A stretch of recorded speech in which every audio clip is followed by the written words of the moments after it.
bienvenue à ce premier épisode de Lanceur d'Arête.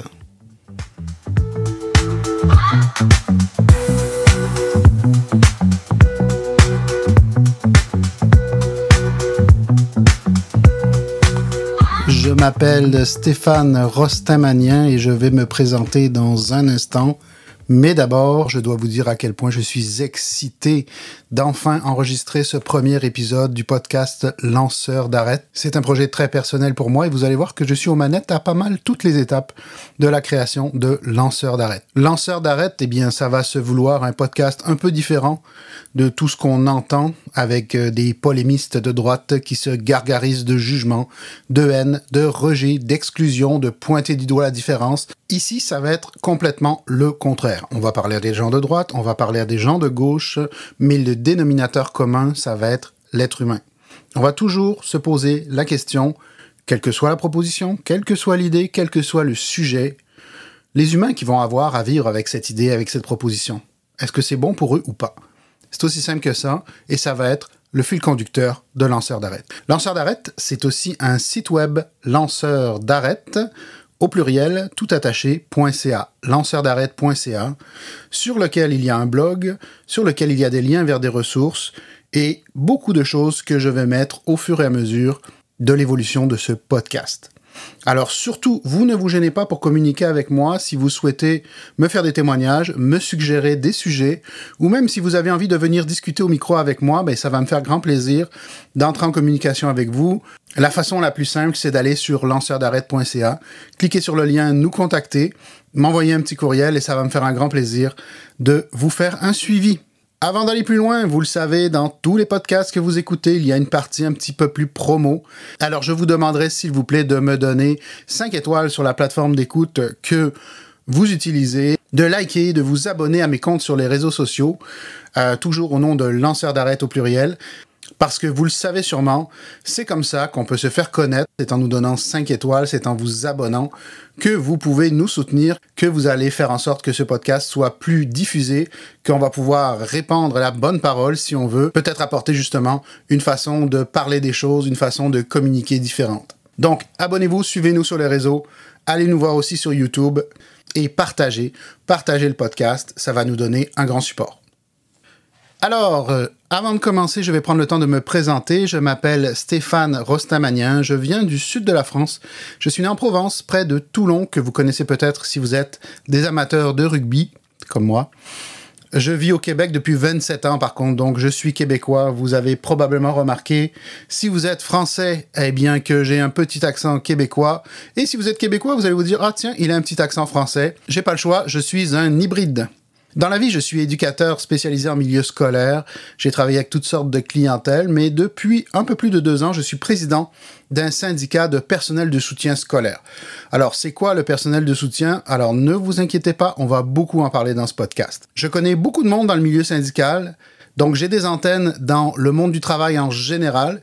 J'ai également des contacts plus spécifiques dans le milieu scolaire, donc je peux quand même me vanter, entre guillemets, d'avoir des informations directement de la source et donc d'avoir des informations fiables sur ce qui se passe réellement sur le terrain.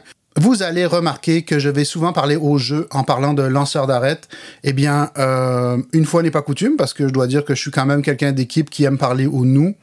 Mais pour ce projet, je dois vous dire que je suis aux manettes de A à Z, que ce soit le contenu, la technique, le site web, le blog, les vidéos et même le graphisme, c'est moi qui fais absolument tout. C'est pour cette raison que j'ai choisi de produire un épisode toutes les 2 semaines. Je dois faire ça. On va se donner rendez-vous tous les premiers et 3e dimanches du mois.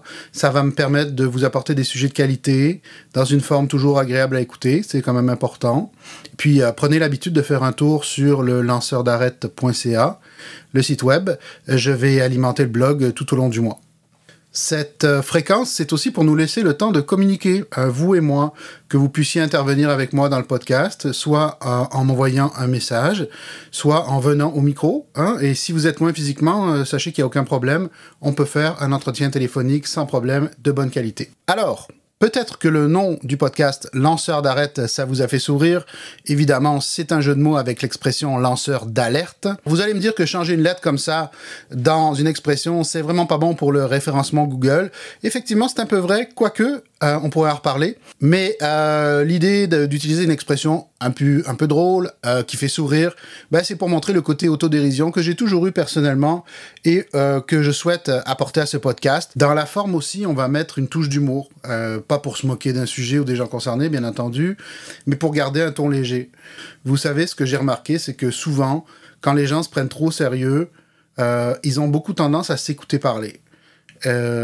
Et quand ils écoutent l'autre, ils écoutent pas pour comprendre, ils écoutent pour répondre. Nous, l'idée, c'est de prendre ça peut-être avec le sourire, mais par contre, être dans l'accueil, puis d'écouter, puis de comprendre les gens. On va aborder des sujets sérieux, mais sans jamais se prendre au sérieux. On va se centrer sur les êtres humains, on va rester à hauteur d'homme, ou à hauteur de femme, comme on dit. Et puis, il y aura quand même peut-être un ton un peu irrévérencieux.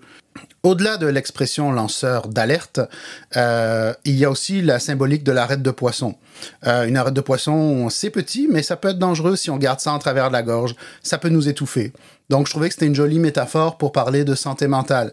Parfois, on a quelque chose, justement, qui nous reste en travers de la gorge, et si on le sort pas, ça peut rester en nous et nous faire souffrir. Il y a aussi les deux sens du mot arrête, l'arête de poisson, puis le verbe arrêter, parce que dans lanceur d'arête, on va dénoncer des choses qui ne conviennent pas, des choses qui ne fonctionnent pas. Donc, évidemment, ce sont des situations dont on souhaite qu'elles arrêtent.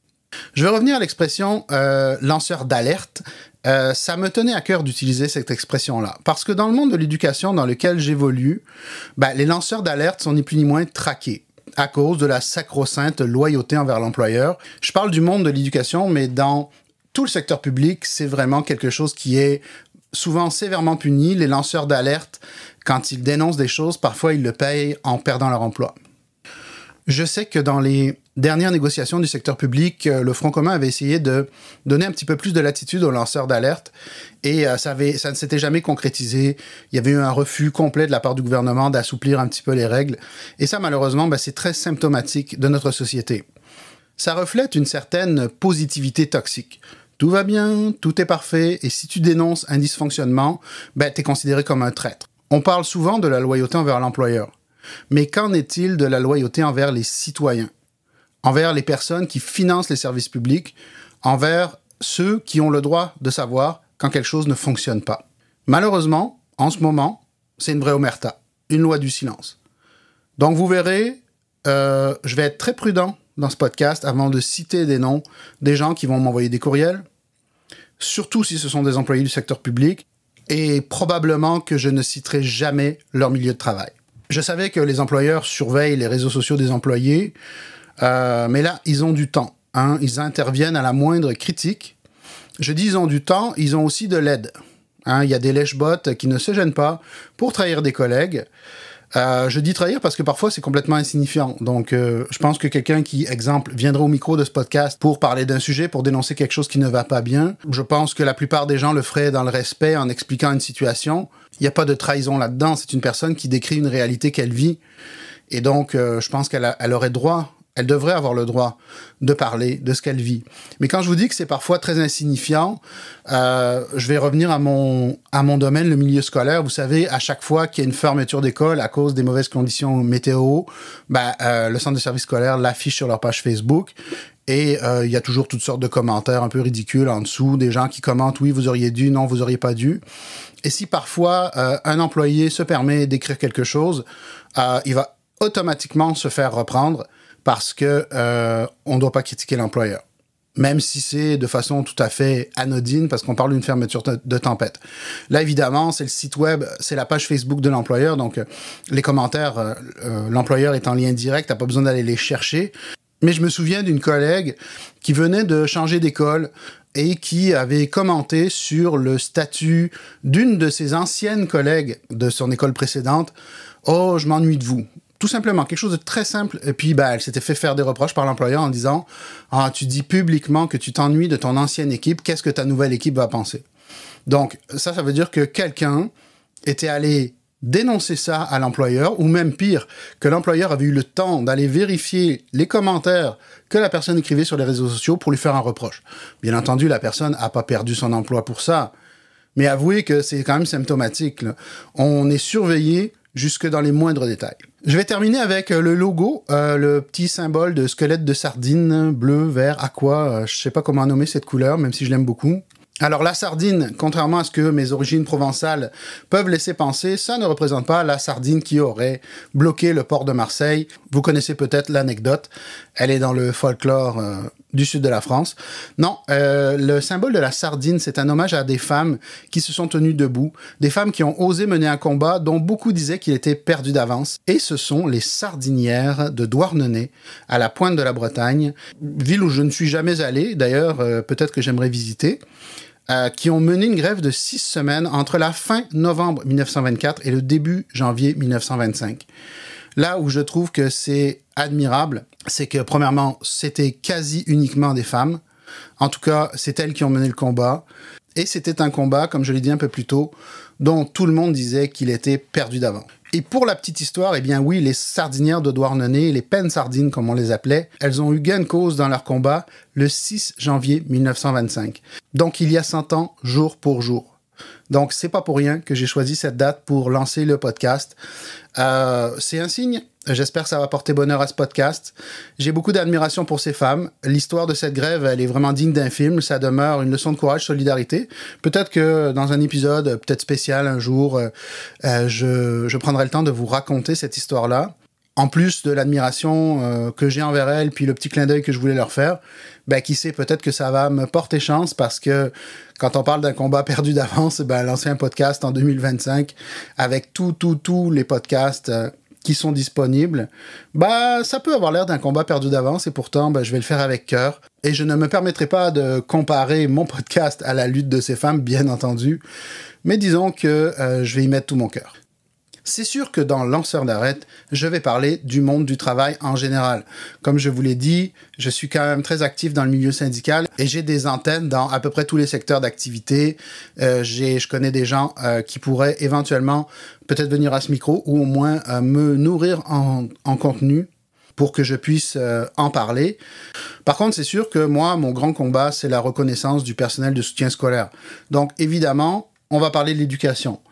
Je suis très conscient que la plupart des gens parmi vous qui m'écoutez travaillent pas dans ce système-là. Donc, n'ont pas nécessairement les références par rapport aux problèmes plus pointus, plus spécifiques. Mais par contre, je trouve que la façon dont une société traite son système d'éducation, c'est symptomatique de sa façon de voir les choses, de planifier l'avenir. Vous savez, quand un politicien voit son avenir de mandat en mandat, il va faire en sorte d'avoir des résultats rapidement. Pour avoir sa clip à la télé, pour faire parler de lui, pour pouvoir dire dans son bilan « Regardez ce que j'ai fait ». C'est ça qui explique deux choses. La première, c'est certaines décisions à l'emporte-pièce. Des fois, des politiciens vont nous sortir un lapin de leur chapeau, on ne sait pas d'où ça sort. Ça démontre deux choses. Ça démontre une très, très grande méconnaissance du terrain.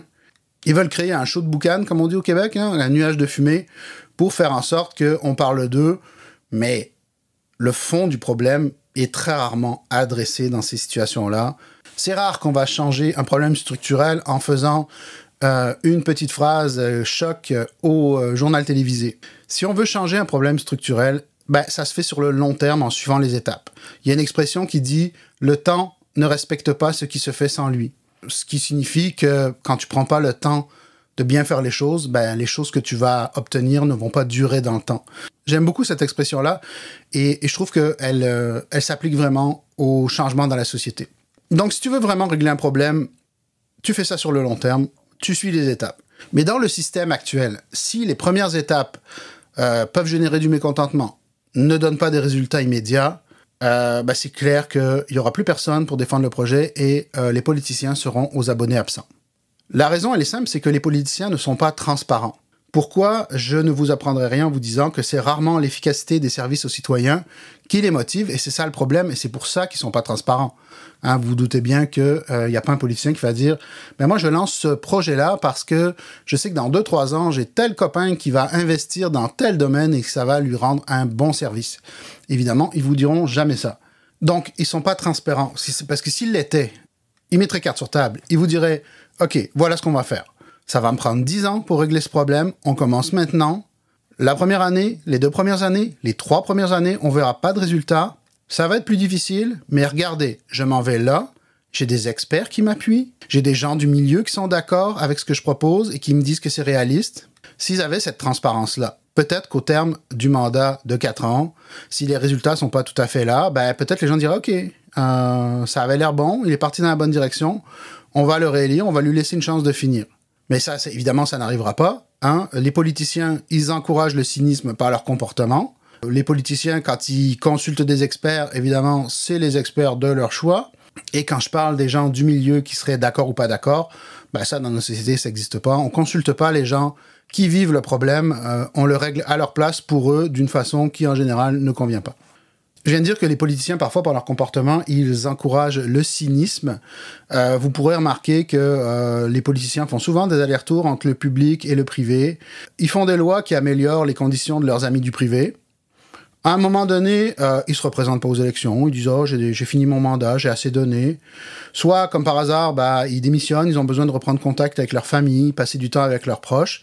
Et pas longtemps après, des fois, c'est surprenant à quel point le délai est court. On se rend compte qu'ils travaillent dans une compagnie privée, un cabinet d'avocats, ils font du lobbyisme. Et comme par hasard, ils sont employés avec un excellent salaire, cela va sans dire, par les gens pour qui ils ont fait les changements auparavant.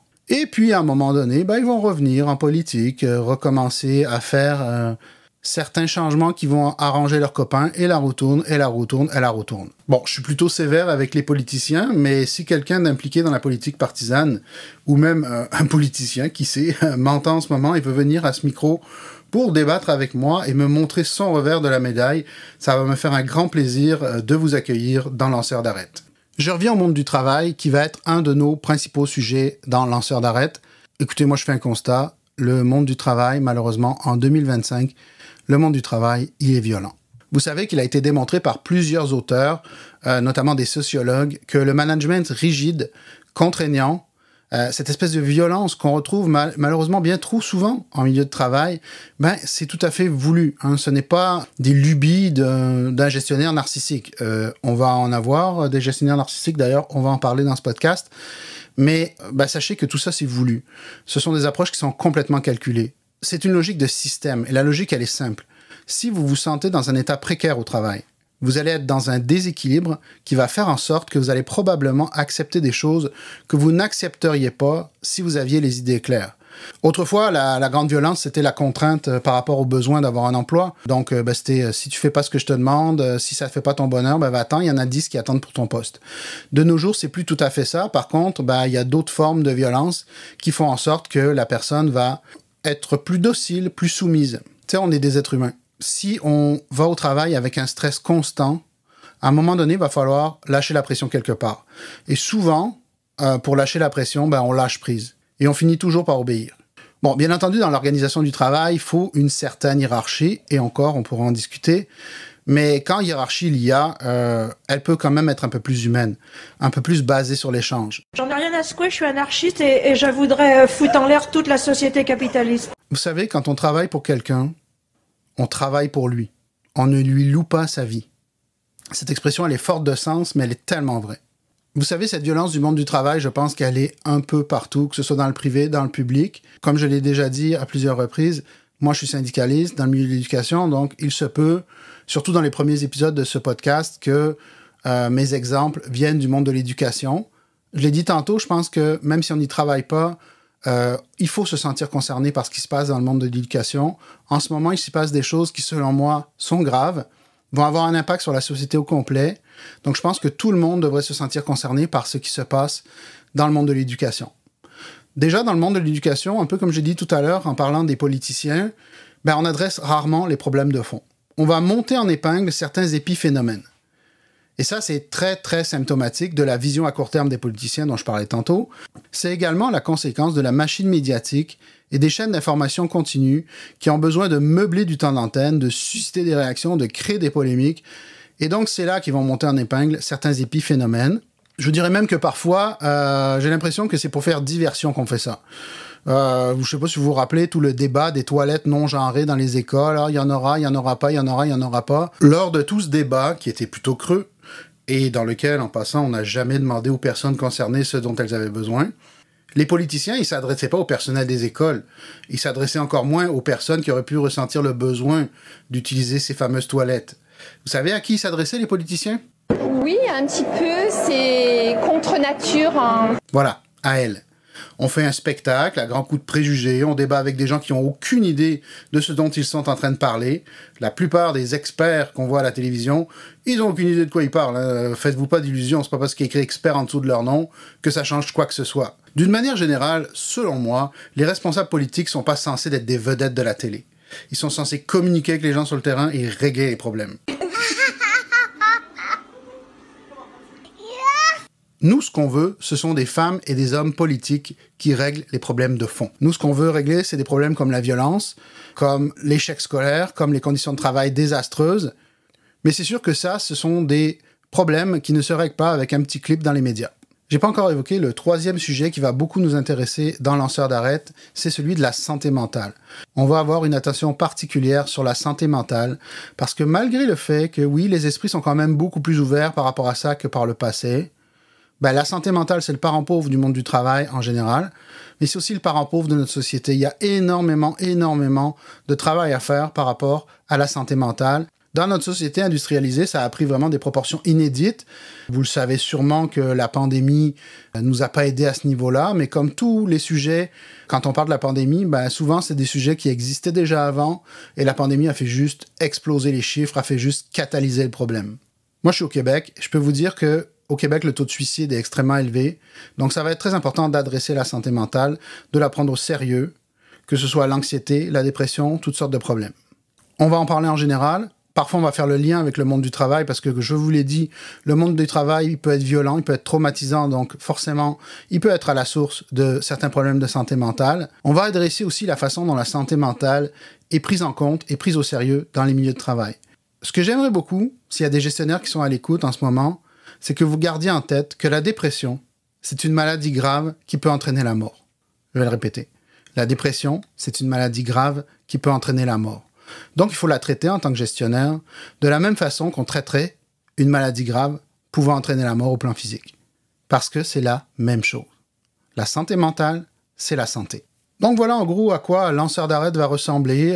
Je vais vous faire des chroniques, des billets d'humeur, parfois des revues de lecture, mais je vais surtout avoir des invités. On va débattre, mais sans juger, sans pointer l'autre du doigt. On va essayer de se tenir loin de la petite phrase assassine des chroniqueurs et des polémistes. On va essayer de comprendre les problèmes de fond. Et je le répète, comme je l'ai dit en ouverture, on va se baser sur l'être humain. Alors surtout, vous n'hésitez pas, si vous avez des témoignages à me faire, si vous avez des sujets à me suggérer, si vous voulez venir me parler au micro, ça va me faire un grand plaisir. Vous allez sur lanceurdarrête.ca, lanceur d'arrête tout attaché au pluriel, lanceur au pluriel, arrête au pluriel.ca, et puis vous m'envoyez un petit message et on communique ensemble.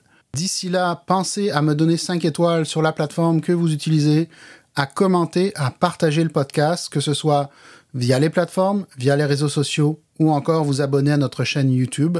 C'est un petit clic pour vous, mais ça peut faire une grande différence pour le podcast et aussi pour les sujets dont on veut parler dans Lanceur d'Arrête. Il ne me reste plus qu'une chose à vous dire, du fond du cœur. À la prochaine! Lanceur d'Arrête, c'est un rendez-vous.